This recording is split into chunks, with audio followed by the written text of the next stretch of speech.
সবাই লিফলেটগুলো উঠান, লিফলেটগুলো উঠান, সবার হাতে দেন লিফলেটগুলো।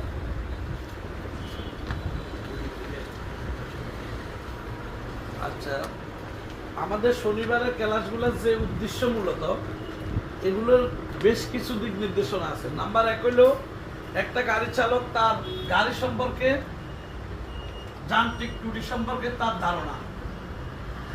আমি গাড়ি চালাতে পারি, ইটস ওকে, কিন্তু গাড়ি চালানোর যে নীতিমালাগুলো আছে সেগুলো কিন্তু আমরা চালক হিসেবে জানি না।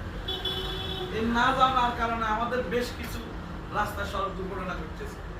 এবং এই দুর্ঘটনা কিন্তু শুধু নতুন চালকে না, পুরাতন চালক যারা